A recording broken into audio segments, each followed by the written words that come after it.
Hello friends, welcome to my YouTube channel on study point. आज मैं एक ऐसा टॉपिक लेके आया हूँ जो मोस्ट ऑफ द कैंडिडेट्स को इंटरव्यू के टाइम कहीं ना कहीं अपने माइंड में ध्यान रखना चाहिए सो दैट वो रिजेक्ट होने से बचें।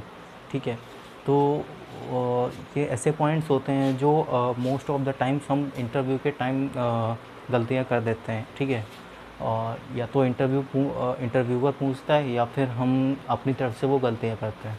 ठीक है, तो फर्स्ट पॉइंट देख लेते हैं, don't mention unnecessary skills in your CV. ठीक है, आपको अननेसेसरी स्किल्स अपने सीवी में मेंशन नहीं करनी चाहिए। ठीक है, जो भी आपको परफेक्टली परफेक्ट आपको आता हो वही चीज़ आप मेंशन कीजिए।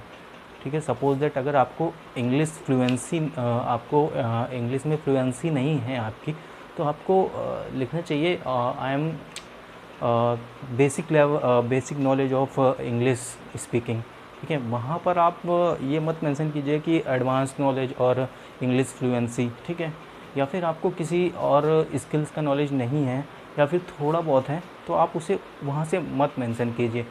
क्योंकि क्या होता है कि कभी कभी इंटरव्यूअर वो सारी स्किल्स के बारे में पूछने लगता है और जब आप वहाँ पर वो चीज़ नहीं बता पाते हो, क्लियरली नहीं बता पाते हो, तो उसे लगता है कि ये इसका जो रिज्यूमे है वो कहीं ना कहीं फेक है, मतलब जो भी बताने की कोशिश कर रहा है वो इसके अंदर स्किल्स नहीं है। तो ये सारी चीज़ें आपको अवॉइड करनी चाहिए इंटरव्यू के टाइम। ठीक है, don't show yourself as a job seeker. ठीक है, आपको कभी भी इंटरव्यूअर के सामने ये आपको एक्सपोज नहीं करना है कि आप एक जॉब सीकर हो, यानी कि आप जॉब लेने आओ। इंस्पाइट ऑफ इसके बजाय आपको ये उसको शो करना है, show yourself as a skilled person of particular work. यानी आप जिस भी काम के लिए आए हो, जिस भी जॉब प्रोफाइल के लिए आए हो, उसके लिए आप परफेक्टली वेल स्किल्ड हो। ये चीज़ आप उनको शो करेंगे तो यहाँ पर सिलेक्शन के चांसेस बहुत ज़्यादा बढ़ जाते हैं।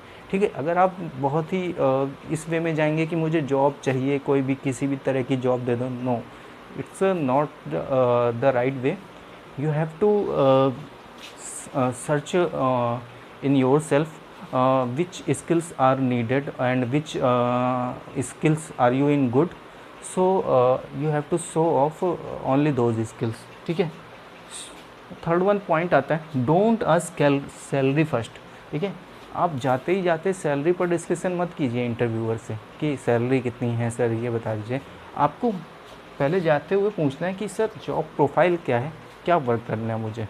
ठीक है, सो दैट इंटरव्यूअर को भी लगे कि हाँ, ये एक जो पर्सन है वो एक सीरियस पर्सन है। ठीक है, वो वाकई में जॉब करना चाहता है या वर्क करने में इंटरेस्टेड है।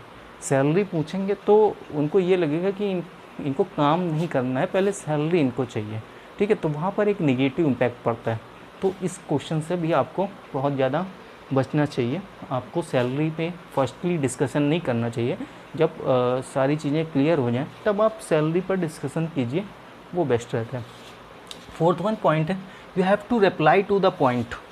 आपसे कोई भी चीज़ अगर इंटरव्यू में पूछी जा रही तो उसका एग्जैक्ट टू द पॉइंट आपको रिप्लाई देना है।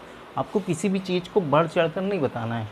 ठीक है, and avoid describe too much. किसी भी टॉपिक के ऊपर अगर आपको नॉलेज नहीं है तो सीधे मना कर दीजिए, sir I don't have knowledge या फिर आई डोंट नो।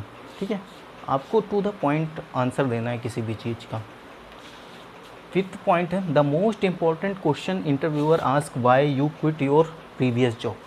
ये जो क्वेश्चन होता है most of the times interviewer पूछता है और इसका जवाब न होने के कारण कहीं ना कहीं हमारे रिजेक्शन के चांसेस बढ़ जाते हैं। इसमें यही पूछा जाता है कि आपने अपनी प्रीवियस जो जॉब थी वो क्यों ड्रॉप की। आप कभी बता देंगे सैलरी। ठीक है, अगर सैलरी मान लीजिए वहाँ पर कुछ ज़्यादा थी और यहाँ पर इंटरव्यूअर आपको कुछ कम सैलरी ऑफ़र कर रहा है, तो फिर वो कहेगा कि आपको जब बेटर सैलरी मिल रही थी तो आप ये जॉब क्यों करना चाह रहे हो। तो वहाँ पर आप सैलरी ना बोलकर आप कुछ इस तरह से बोल सकते हो कि मुझे उस प्रीवियस जॉब में कहीं ना कहीं ग्रोथ नहीं दिखाई दे रही थी, या फिर मेरे स्किल्स के हिसाब से वो जॉब प्रोफाइल ठीक नहीं थी, या फिर मुझे वहाँ का आप कह सकते हो कि वहाँ का जो कल्चर था वो मुझे अच्छा नहीं लग रहा था। ठीक है, ये सारी चीज़ें आप बता सकते हो इंस्पाइट ऑफ सैलरी के, या फिर इंस्पाइट ऑफ मेरा काम करने में मन नहीं लग रहा था, या मुझे वो जॉब अच्छी नहीं लग रही थी। ये सारी चीज़ें निगेटिव इम्पैक्ट डालती हैं, तो इन चीज़ों को आपको अवॉइड करना चाहिए। आप इसके बजाय ये बोल सकते हो कि मैं और थोड़ा सा खुद को अपग्रेड करना चाहता हूँ और मैं इस ऐसे फील्ड में जॉब करना चाहता हूँ जो मेरे इंटरेस्ट से रिलेटेड हो और जहाँ पर मैं ग्रो कर सकूँ। ठीक है, ये सारी चीज़ें आप डिफ़ाइन कर सकते हो। सो आज के लिए इतना ही, अगले वीडियो में फिर मिलेंगे, तब तक के लिए थैंक यू।